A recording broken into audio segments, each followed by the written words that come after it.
Alright, let's go and try to get this fucking video filmed.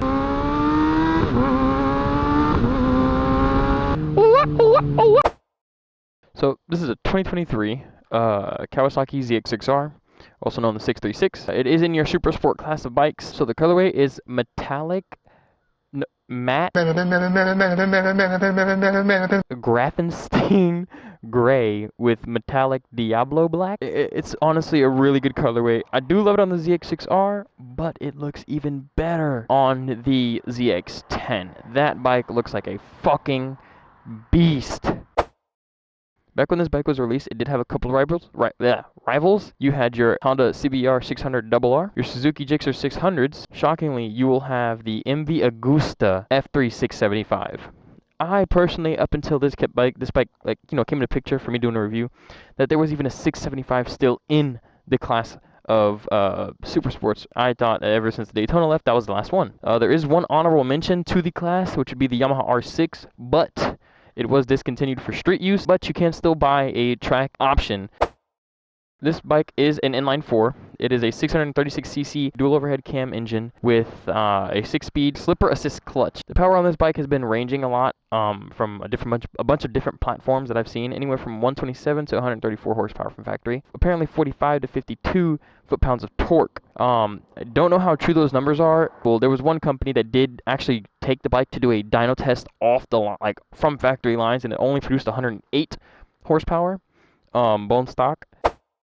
Obviously, with any generation difference, there's going to be changes, whether it be headlights, fairings, taillights, gas tank design, controls, features. So this one's going to come with an aluminum frame, a 4.5 gallon tank with an average of 41 miles per gallon, and a seat height of 32.7 inches. With that being said, this bike does weigh 432 pounds wet. That is with all the fluids in it. Up in the front, you have two inverted 41 millimeter Showa shocks with rebound, compression dampening, and preload adjustability. You'll have two Nissan 4-piston brake calipers. I don't know if I said it right. On a 310 millimeter rotor for both sides. You can get ABS in the front if you did choose the ABS model. This one doesn't seem to be the ABS model. I'm not too sure. Didn't ask the owner if it was or not. Uh-oh. TSX down. And of course, usually with the front tire, it's always all the same size. You have a 120/70/17 in your front. This one's rocking some Michelin Road 6s. Very good tire. I do say so myself. I like the ride of this. I don't like the price of them. It is a gas-charged bottom link shock. You will have compression, rebound, and spring preload adjustability with that rear shock from factory. And also in the back, you have one rear Nissan caliper. It's a single piston with a 210 millimeter rotor.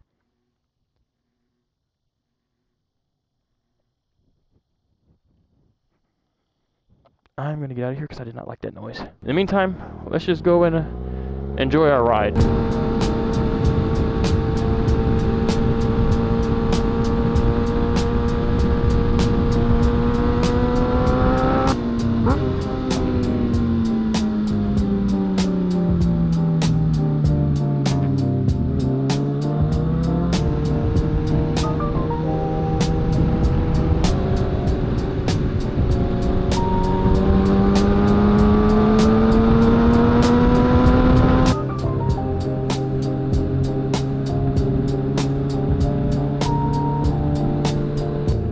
Hello.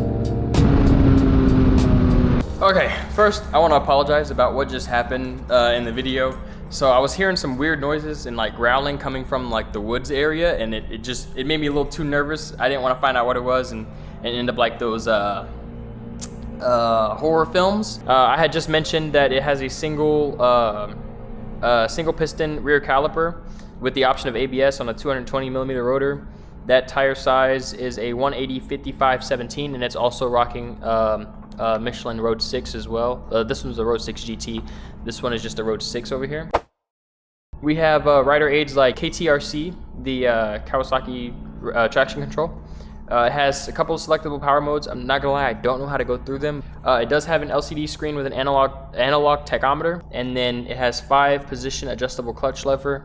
There is an eco mode on this bike, but the eco mode, it's not a real eco mode. It's just an indicator when your fuel consumption's really low, like lower than average. Eco indicator. It's not an eco mode like Kawasaki says it is. I love this bike. I really do. It's a beautiful bike, but I could not daily drive this. And I thought the Daytona was bad.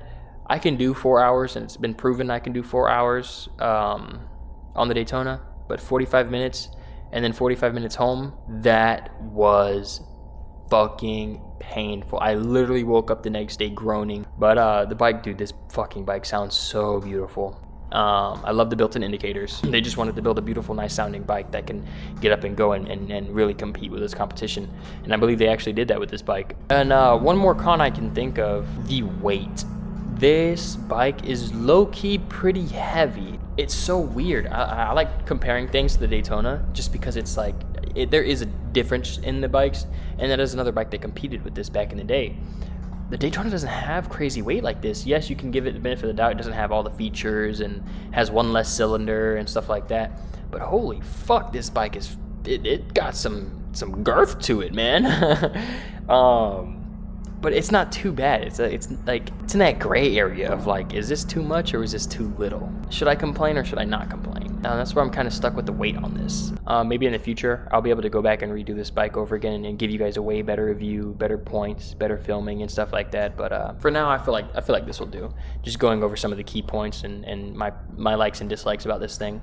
Going through the corners, pretty easy to handle the bike. I want to add another bike like this to my collection, but I don't need another super sport unless it's, you know, getting a 1000, but that's I could save that for another time. I'm not really in a rush to get on a 1K. I barely ride my 600 as it is. You can kind of see it over there in the corner, broken. I just ordered the hoses though. I will say that I ordered the hoses for the bike, so we're gonna start getting content on it within the next up and coming days. I gotta order the rest of the water pump stuff, and then I can really tear this bitch down. But I'm gonna go ahead and contact the owner, let him know that everything's done with the video. If you have a bike that you want me to review, take out for a while, or even just do a checkup on, let me know. Text us through the @MotoLoom Instagram, or find us on TikTok. I try to be as consistent. Hope you guys enjoyed the video. I'm trying my best. I'm trying to find different styles of editing, trying to find different styles of filming, and this is probably how I'll start doing it from now on. So do you guys like this better? Do you like seeing me talk about the bike in the shop, or would you rather hear me talk about the bike on the road? Would you like exhaust note? Would you like me to find a way to catch some exhaust notes from the bike while I'm out riding? Or is how everything going so far look good? I really would like some feedback. I really do want to know some feedback on what you guys think, how I can improve, and what you want to see personally. I guess that's it for this video. Next video is going to be on the Daytona. That is a promise. I'm getting parts into the hoses in tomorrow, so even if I don't get the water pump stuff in time, I'll at least get you guys the video on installing the hoses, and we will go ahead and attack the water pump and stuff later on. But then after the Daytona, we're going to move into the Del Sol. I got some surprise stuff for that, and then after that we'll loop back around to the Grom, Daytona, and the Del Sol again. I believe the next things for the Grom is I'm gonna be getting a new taillight for sure. I did loop it again after I literally just did the chain, looped it, and then I fixed the peg that broke, and I looped it again, and the taillight's broken now.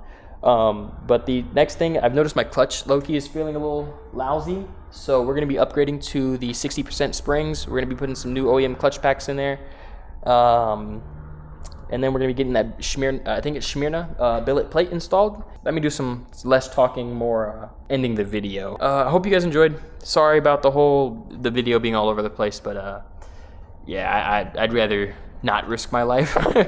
But love you guys. See you on the next one, and peace.